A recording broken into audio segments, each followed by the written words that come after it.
Okay, now here's the question we've got. Right, you guys have seen the question. It's a really hot day. We're playing rugby union, and someone's gotten damaged. Okay, someone's gotten really badly injured. So is there a case of possible negligence in here? Now, there are 3 questions that we need to look at. So that's where I'm going to focus my answer. That's where I'm going to focus my answer. And a lot of you guys didn't use this, and you're going to struggle to get really good marks. You need to structure around the theory and say, how does the theory meet with the facts of this situation? So the first question in demonstrating negligence is to show that a duty of care is owed.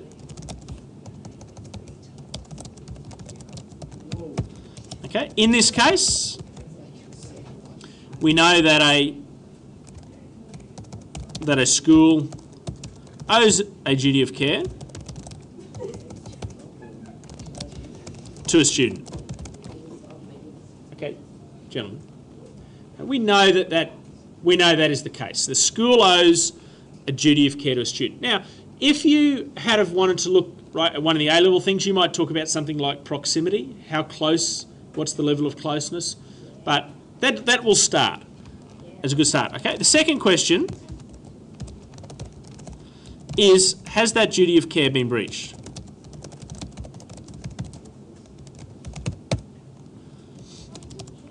This can be looked at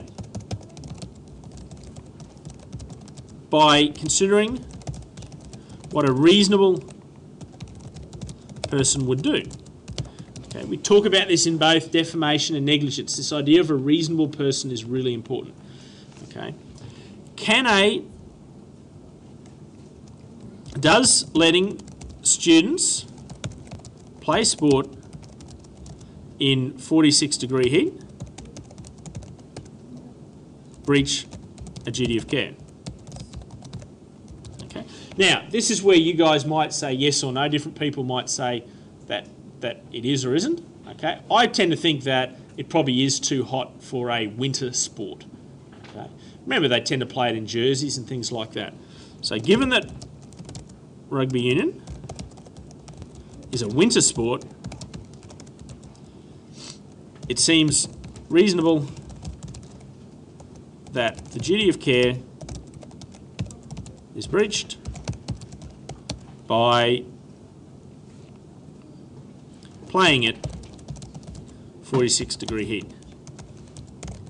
Now, if you want to get into some more detail, one of the issues there here is around how easy is it to take precautions? Well, you could easily cancel this game. Okay, they could easily cancel, and it's no big deal. It's a game of sport. So one question here is, how easy is it to take precautions? In this case, the game could be cancelled. Now we come to the third question that we've got to address. The third question is, have there been damages? Okay, in this case, Steve ending up in hospital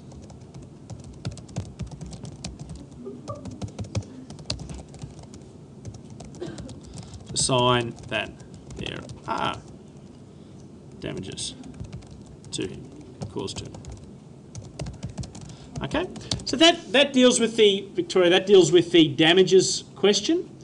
And the last thing is this idea of voluntary assumption of risk. Okay, I think that it probably, and there are different ways to argue it, but I think in this case you would say that a school playing the sport means that as part of the team he's kind of forced to participate. If it had been a rugby union injury, let's say he broke his arm or something like that, that's more what the voluntary assumption of risk is. Playing the game in risky conditions is different to that. Okay. Any other questions about that? Okay. let me just finish that. And from here, I will let you guys get on with the share market game for the last 20 minutes.